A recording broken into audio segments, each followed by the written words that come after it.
Bob McCready has run very solidly throughout the race. Currently stands in third. Fourth place is held by Billy Pouch. In fifth, it's Mike Romano.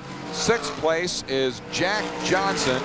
And in seventh, the 35 of Mike Perotti. McCready there passing a lapped car. You can see there's hardly any room for the driver inside the automobiles. They've really filled the inside of the cockpit with sheet metal. That's for aerodynamic considerations, to try to get as much downforce as they can out of the air that's available to them. And McCready's cockpit is so tight that last year when he won this race, he pulled into victory lane with bloody knuckles. He had busted his knuckles against the windscreen of the automobile. Hearn right now lapping Maynard Ferret, who made it through into this race by the consolation, the last chance to qualify. A couple of other fellas back out on the track and running pretty well. Jimmy Horton is back up to 20th after his problems earlier. And we also have information that Steve Barrett is back out on the track. Hoffman has closed onto Hearn's back bumper in turn number 3, and he's going inside Hearn into 4. He takes the lead. Doug Hoffman moved inside Brett Hearn on turn 4 as Hearn went a little bit wide, and now the 125 Olsen Eagle moves down past the grandstand into turn 1 ahead of Brett Hearn. Hoffman, now your leader. Brett Hearn apparently slowing. Look at the distance Hoffman has just put on Brett Hearn. Brett Hearn having a problem with his automobile. Hoffman, no problem with his at all. Now McCready is closing on him.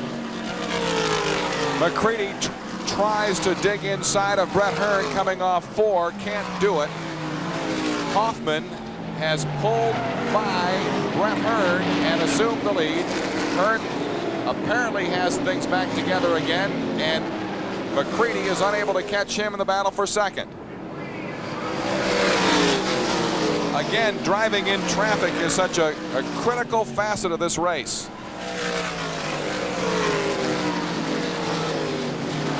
Look at the smoke coming off the right rear tire of Hoffman. That's okay, that's normal. It means that right rear tire is biting, but you can't abuse that right rear tire too much. If you do, the chassis, the handling will go away on the automobile. These cars are set up, they're built to transfer weight to the right rear. There's an optimal amount. If you use too much of it, you're in trouble. If you don't use enough, you don't go fast enough. Hoffman right there leaning on the right rear.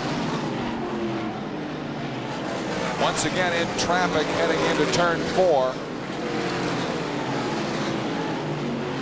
Hoffman, Hearn, and McCready. And Hoffman pulls on the inside of the 71 of Scott Kania. 44 laps complete. Hoffman and Hearn, McCready and Pouch. And in 5th position now, the 97 of Mike Romano. Kenya is a former student of our chief scorer, John Snyder. He was in the 6th grade with Snyder, and right now Hoffman just puts him away.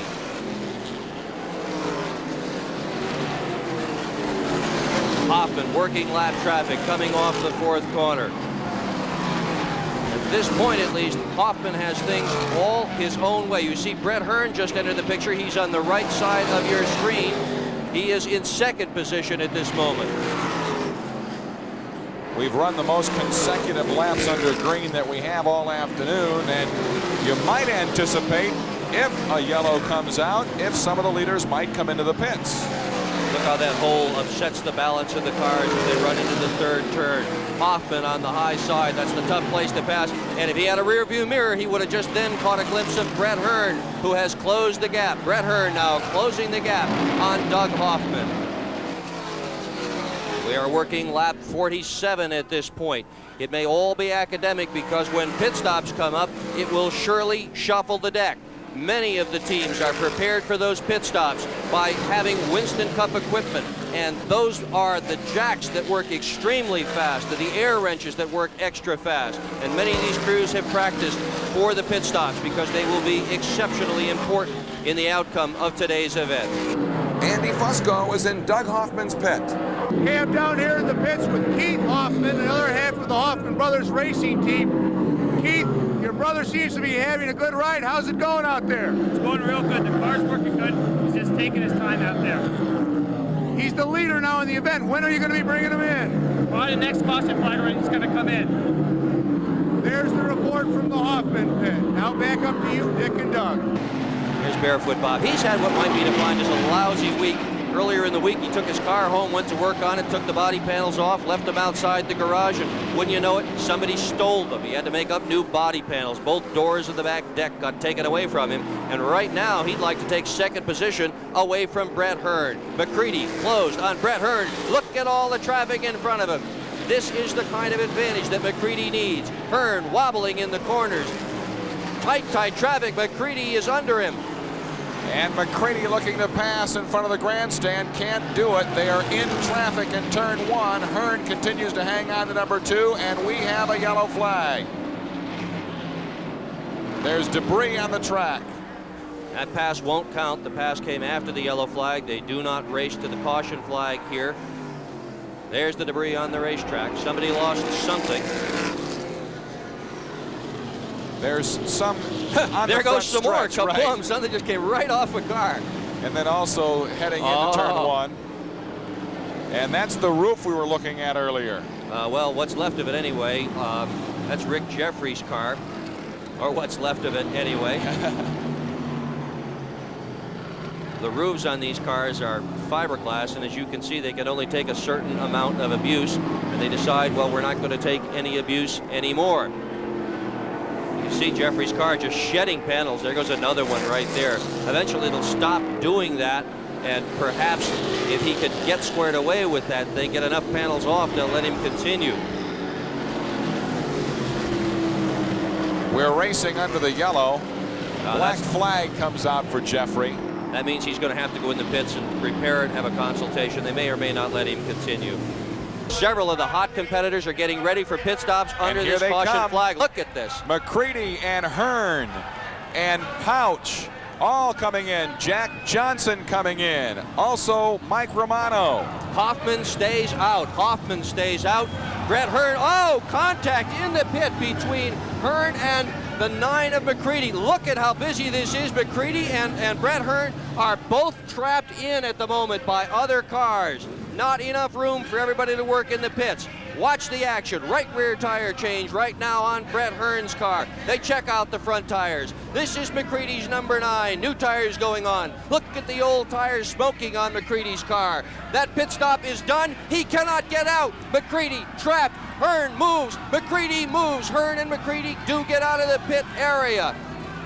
The 35 of Mike Perotti had McCready pinned in. He couldn't leave the pit until Brett Hearn pulled away. Among the top 10, Kenny Brightbill is now into the pits. Also in the 19 of Chuck McKee. Andy Fusco is with the Miller American number 19 of Chuck McKee. This pit stop is being made on lap number 52 of this race. The Miller American number 19, driven by Chuck McKee in pit lane. Still having trouble changing that right front wheel. This is a costly pit stop. He's now lost several positions on the racetrack, and now they have trouble with the air hose. And we have contact again coming out of the pits between two cars, and we've got a real problem now in turn 1. Boom! Oh, Carl Van Horn spun, cars flying through the air in the first turn. Oh, more contact in the first turn. Hard hit there.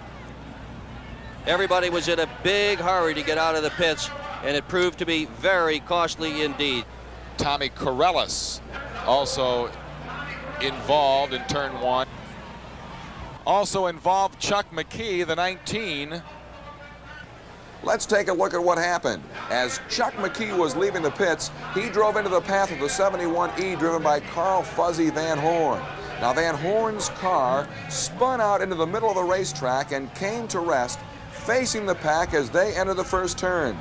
Now Van Horn was then hit by Joe Plazak, Mike Romano, and finally the 57 of Tommy Corellis. Corellis then continued on and rear-ended Plazak against the fence in turn 1.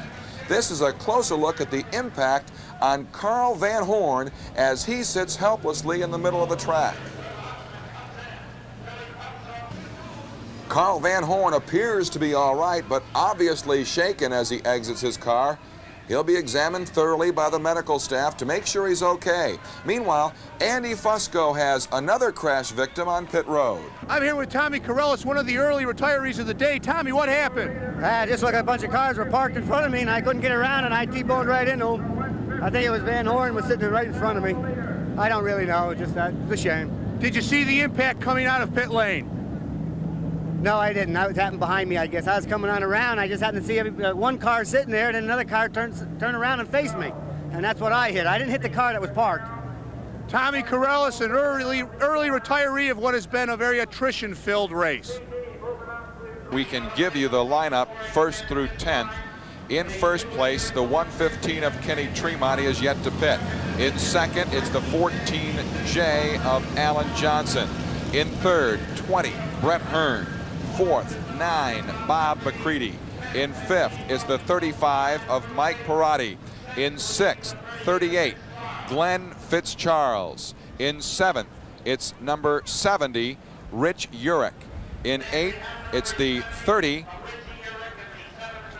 driven by Kenny Brightbill. Then the 125 of Doug Hoffman and the 126 of Billy Pouch. The field, 2 abreast, starts to accelerate now in turn 3 over that big bump or chuck hole into turn 4, and here they come down the front straightaway. The green flag is out, and we're racing once again at the New York State Fairgrounds. And as we go racing and watch Tremont lead, Jack Johnson is still in the pit area, apparently the victim of a bad fuel pump. Bob McCready got right under the tail of Brett Hearn, unable to make the pass, and now McCready had to back off down the backstretch and lost about 5 or 6 car lengths to Hearn. Racing in traffic, the leader continues to be Kenny Tremont.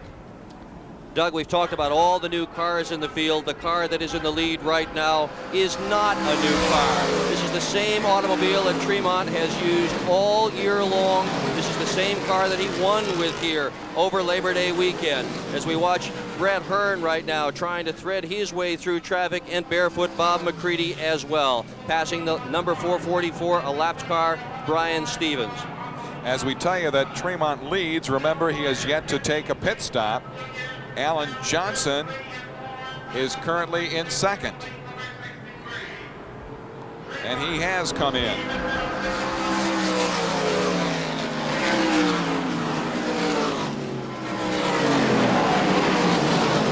Hearn and Johnson, that's a battle for second place.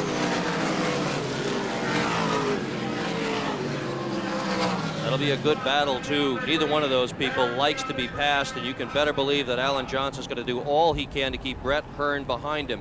Remember, these cars do not have... Oh, look at Johnson. Lost it in the hole. Brett Hearn was right there, took advantage. Oh, and they touched wheels. What a great dice for position. Looking for second spot. Brett Hearn on the low side. On the high side, Alan Johnson smoked as they touched wheels.